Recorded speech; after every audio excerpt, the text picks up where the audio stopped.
के 8 अंग के बारे में हम चर्चा कर रहे हैं। मैंने पिछले 5 वीडियो में अष्टांग योग के 5 अंग की चर्चा एक एक करके की है। यम, नियम, आसन, प्राणायाम, प्रत्याहार। आज हम धारणा के बारे में विस्तार से जानेंगे। अष्टांग योग में धारणा का वर्णन किस तरीके से किया गया है और उसको हम कैसे अपने जीवन में धारण करें, इसके बारे में हम जानेंगे विस्तार से। अष्टांग योग के तीसरे पाद यानी कि विभूति पाद में धारणा की चर्चा इस प्रकार से की गई है। देशबंधस चित्तस्य धारणा, अर्थात जब यम, नियम, आसन, प्राणायाम, प्रत्याहार इन 5 अंगों के द्वारा हमारा जो चित्त है वो स्थिर हो जाए, तब उसको अन्य विषयों से हटाते हुए किसी विशेष या लक्ष्य या ध्येय पर बांधना या ठहराना ही धारणा कहलाता है। नाभि चक्र, हृदय मूल आदि ये जो है ये भीतरी देश है और आकाश, सूर्य, पृथ्वी, चंद्रमा, जल, पहाड़ ये सारा जो भी है ये बाहरी देश है। उनमें से किसी एक ध्येय पर अपने चित्त की वृत्ति को लगाना ही धारणा है। यानी कि या तो बाह्य प्रदेश, बाहरी प्रदेश, आकाश हो गया, सूर्य, चंद्रमा और पृथ्वी, आप किसी भी एक में से किसी एक पर अपना ध्यान को केंद्रित करते हैं, एक जगह टिकाते हैं, तो उसे हम धारणा कहते हैं। जैसे जैसे हमारा किसी एक ध्येय पर अपना ध्यान केंद्रित होते जाता है और जब इसको लंबे समय तक करते हैं तो हमारा ध्यान का विकास होता है, हम ध्यान की ओर अग्रसर होते हैं।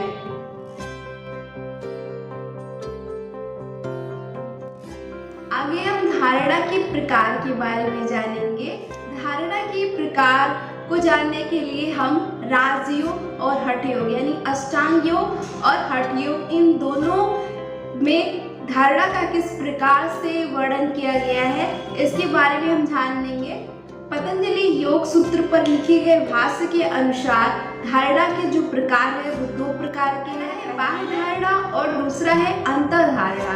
बाह्य धारणा के अंतर्गत सूर्य, अग्नि, ईश्वर की प्रतिमा और चित्र ये सारे बाह्य धारणा के अंतर्गत आते हैं। अंतर धारणा के अंतर्गत नाभि मूल, कंठकूप, वक्षस्थल आदि। हठ योग की घेरण संहिता में धारणा के प्रकार को इस प्रकार से वर्णन किया गया है कि धारणा को 5 तत्वों क्षितिज, पावक, गगन, समीर इन 5 तत्वों पर स्थापित करते हुए हम 5 घड़ी तक अभ्यास करते हैं।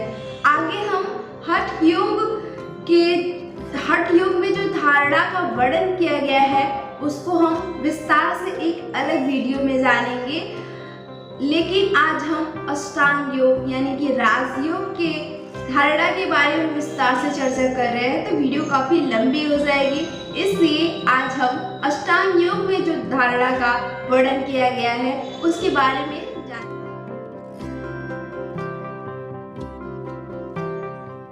धारणा के सिद्ध होने के जो फल होते हैं वो इस प्रकार से होते हैं कि हमारी इच्छाओं पे नियंत्रण हो जाता है, क्या उचित है क्या अनुचित है उसके बारे में हमें ज्ञान होता है और हमें उसका उचित और अनुचित में अंतर करने की क्षमता का भी विकास होता है। और जो धारणा है वो ध्यान की अनिवार्य आवश्यकता है। जब तक हम धारणा को नहीं सिद्ध कर लेते, यानी कि जब तक हम अपने मन को एकाग्रचित्त किसी एक लक्ष्य बिंदु पर नहीं कर लेते, तब तक ध्यान की ओर बढ़ना ये संभव ही नहीं है। इसलिए हमें धारणा को सिद्ध करके ही ध्यान तक हमें जाना है। और धारणा को जो सिद्ध करने का जो मार्ग है उससे पहले हमें 5 मार्ग यम, नियम, आसन, प्राणायाम, प्रत्याहार इन 5 मार्गों से होते हुए हमें धारणा के मार्ग पे जाना है और पुनः अगले अंग हमें ध्यान की तरफ और जैसे जैसे हमारा ये जो ध्येय पर अपने लक्ष्य को एकाग्र करना आ जाएगा, वैसे वैसे हम ध्यान की तरफ आगे बढ़ते जाएंगे। अभ्यास एवं वैराग्य द्वारा किसी एक बिंदु पर अपने ध्यान को टिकाए रखना धारणा होता है। अष्टांग, जैसे जैसे हमारा धारणा को जो विकास है वो होता जाएगा, वैसे वैसे हम अष्टांग योग के 7वें अंग ध्यान की तरफ बढ़ेंगे। लेकिन ध्यान की ओर बढ़ने के लिए हमें इन 6 अंगों का निरंतर अभ्यास करना होगा, तब हम 7वें अभ्यास ध्यान की तरफ बढ़ेंगे। अगली वीडियो में हम ध्यान क्या है इसके बारे में जानेंगे। लेकिन अगर आपको ध्यान क्या है उसके बारे में जानना है तो हमें इन 6 अंगों को सिद्ध करना होगा। पहले तो हमें इन्हें जानना होगा, जानने के बाद इन्हें धारण करना होगा, यानी कि इन्हें ग्रहण करना होगा। ग्रहण करने के बाद अभ्यास करना होगा, और जैसे जैसे हम अभ्यास करेंगे, करते करते अभ्यास जड़मत होत सुजाएंगे। अभी के लिए मैं अपनी वाणी को विराम देती हूँ और आगे हम ध्यान के बारे में चर्चा करेंगे। अभी के लिए हरे कृष्णा हरे कृष्णा हरे कृष्णा।